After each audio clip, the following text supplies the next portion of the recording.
So I had a chance to spend a little time on the Mediterranean Sea in my time away.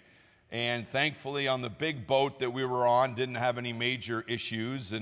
But one of the most challenging boat rides we had was from Naples to Capri.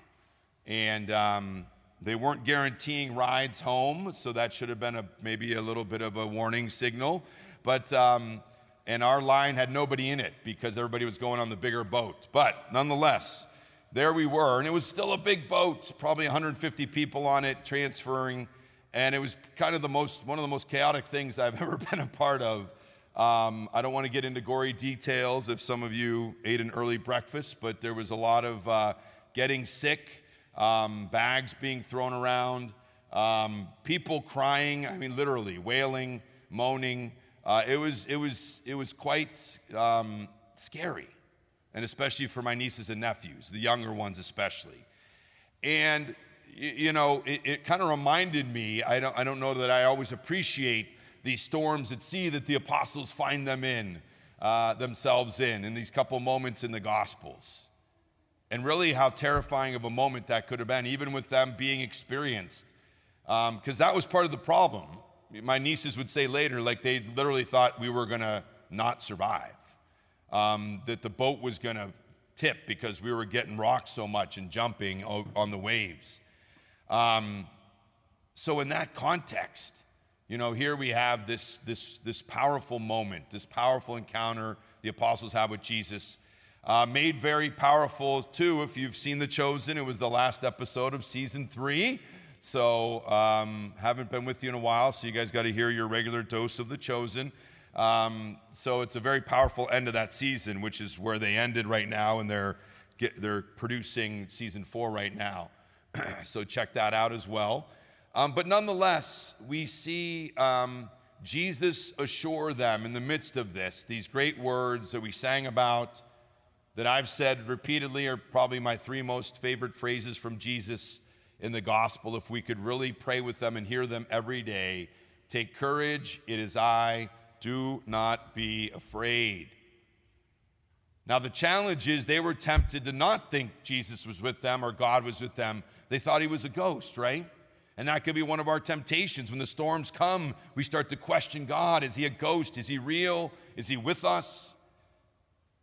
And so Jesus trying to say, yes, do not allow the storms to tempt you to believe that God is not with you. I'm with you. Know that I'm with you. In the first reading today, we see Elijah have this experience of prayer, and we see he's not in any of those big moments. The thunder, the earthquake, the lightning, whatever else it might be. He's in the quiet whisper. The challenge is that life doesn't slow down and stop the storms for us to be able to hear the whisper, right? The thunder and the lightning keep coming. And if we don't, make sure we're taking that time to stay in tune with that whisper of God, what happens? We think that the earthquakes and the thunder suggest he's not whispering. He's not there. So again, that's the constant battle, to not allow that noise, which can be very intense and terrifying at times, to tempt us to think that God's still not with us in the whisper, in our hearts, in communion, in prayer, in each other. And that's one of the ways he can reaffirm that he's with us, is through others. And that's how he can reaffirm he's with others who are in the storm, through us. And so this weekend, hopefully you kind of kept track, but we were supposed to have a missionary co-op at the end of July, and they ended up not being able to come. Their priest had to go back to Africa, and so we've been asked to make the appeal for them. So a moment for us to be able to try to provide that assurance to others that are doing work with those particularly dealing with the storm of poverty, that God is still with them, even amidst these challenging situations and storms that our brothers and sisters throughout the world are dealing with. So we have been assigned this summer by our diocese the Apostles of Divine Charity. I'd like to read for you a summary of what they do. And again, they regret that they can't be here to make the summary for us. The Apostles of Divine Charity was founded exclusively to help the poor and serve their needs throughout the world. Our mission is primarily centered on our profound concern for the poor and the needy, especially those who are given less or zero attention in their communities. Our mission is to help this class of people reinstate their sense of value and help them become more aware of their relevance to human society, to themselves, their families, and to God.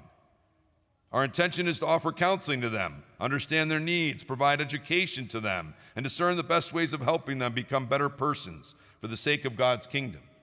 Making visible and practical the mercy and love of God through the work of charity and by the means of the corporal works of mercy is the major ingredient of our mission.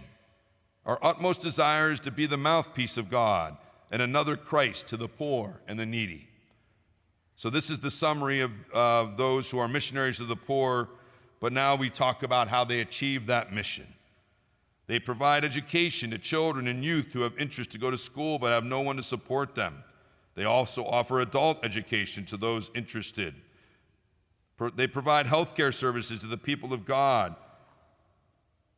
They are in an active youth apostolate aimed at providing moral and religious education to youth in impoverished areas.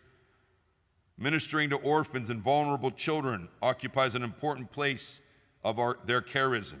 They have orphanage centers to provide shelter, food, clothing, sound education to the homeless, orphans, and indigent children.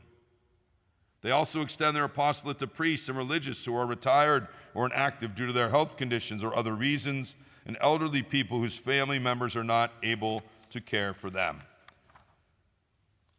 Having given you the vital information of what they do and who they are, they're asking always for our prayers, but of course also for our financial support to continue this work for the people of God in Africa. Specifically below are some of the pressing needs they have in which they're appealing for support. Drilling of potable water to minimize spreading of waterborne diseases. And don't forget, we are trying to do our own OLP well through Africa 6000, which there's more information in the bulletin about. Our ministry of feeding the poor, they have food pantries where they provide food to the poor and needy. Their rural ministry center at which they offer material support such as clothing, food, footwear to people living in rural communities. It'll help develop their orphanage centers to enable them to provide more support. The construction of schools and vocational training centers in the rural towns for those who cannot afford to pay for schools in the cities due to serious financial restraints.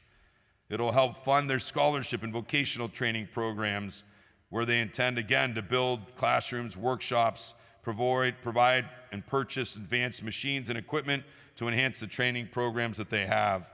Development of youth centers to enhance their apostolate to the youth. Training and funding of the seminarians, education, and their ministry of providing care to the elderly, priests, and religious. So their letter concludes, I hope that you can offer some financial assistance to support our ministry activities for the poor and less privileged. Whatever you can give from your heart will be warmly appreciated. Thank you very much. May God continue to meet you and your families at every point of your spiritual and material needs. Amen. So the Apostles of Divine Charity, they're kind of committed to the Pope and then the local ordinary wherever they work. They are under that bishop's leadership. Again, their focus is in Africa to provide for these communities that are in pretty bad shape as far as material and financial goods. So there will be a second collection today. If you're able to help them, if you don't have anything today, you could drop something off during the week. Again, it's for the Apostles of Divine Charity, an apostolate of priests and lay people that serve the poorest of the poor in Africa. Thank you.